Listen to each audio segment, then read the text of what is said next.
हम आप लोग को आज इसलिए याद किए हैं कि ये सवाल बिहार का है, बिहार के भविष्य से जुड़ा हुआ है, गवर्नेंस से जुड़ा हुआ है, वर्तमान स्थिति से जुड़ा हुआ है। बिहार में लगता ही नहीं है कोई सरकार है। मैं शुरू करूं यहीं से। प्रगति यात्रा का एक फुटेज, एक वीडियो अभी तक देखा नहीं गया कि प्रगति यात्रा में जब 225 करोड़ 70 लाख रुपए व्यय किए जा रहे हैं बिहार के सरकार की तरफ से, तो प्रगति यात्रा का मतलब क्या है, किससे मिल रहा है? जिलों में अगर जा रहे हैं तो किससे मिल रहा है?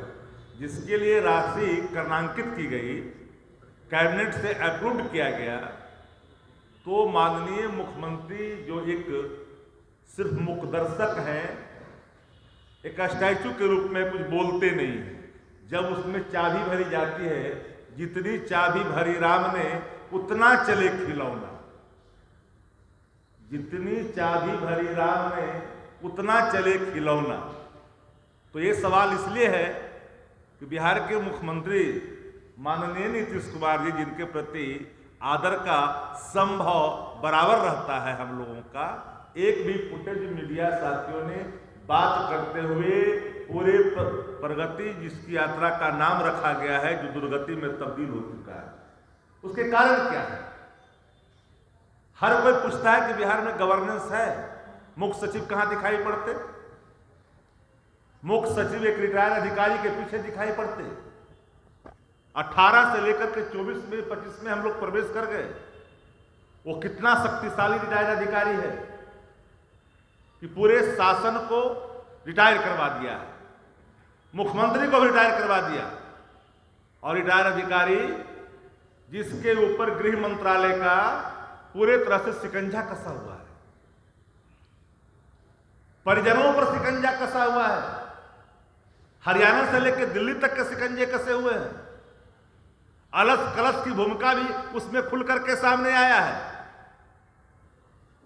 ये कौन है जिसके आतंक से, एक रिटायर्ड अधिकारी के आतंक से एक ईमानदार पुलिस ऑफिसर मिस्टर भट्टी साहब बिहार के डीजीपी जैसे पद का प्रत्याग करके निकल गए? ये कोई साधारण बात नहीं है, ये असाधारण चीजें हैं आपके सामने। ये एक सवाल है।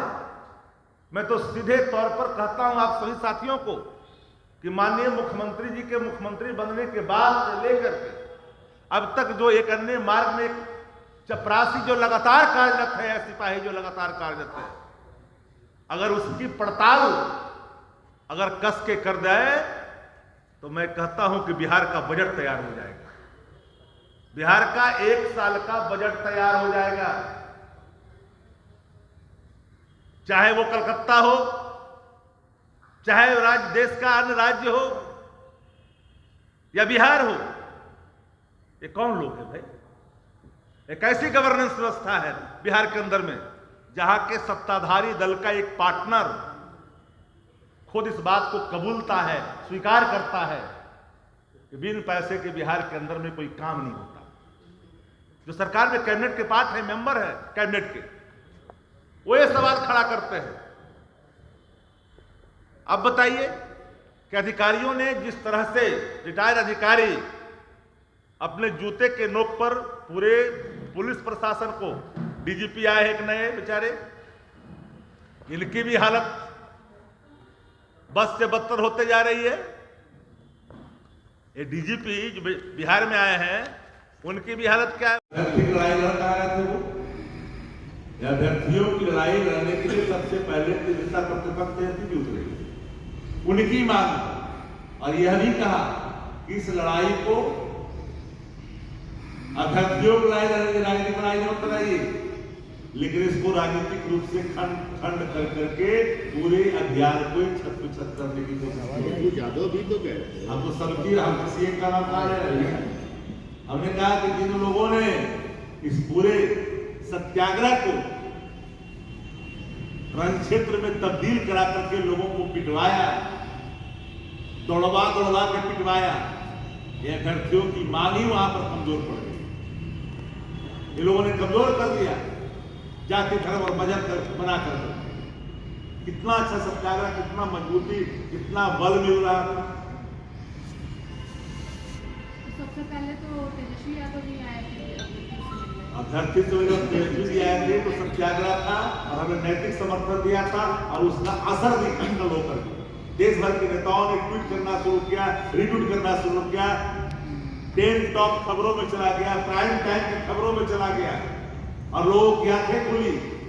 उसी से भयभीत होकर के सत्ता प्रतिष्ठान ने पूरे इस मामले को अपने बेबी प्रोजेक्ट पांडे की केस को उतार कर करके पूरे प्रकरण को कमजोर करने की कोशिश की। अलग के साथ कैसे संभव है भाई? गांधी मैदान में चला जाएगा क्या? जाएगा तो क्या? पत्रकारों के साथ बदसलूकी हुई एक महिला पत्रकार के साथ, राष्ट्रीय चैनल की महिला पत्रकार के साथ, क्या किसी ने देखा नहीं क्या? एक आईपीएस अधिकारी के साथ बदसलूकी किसी ने देखा नहीं क्या?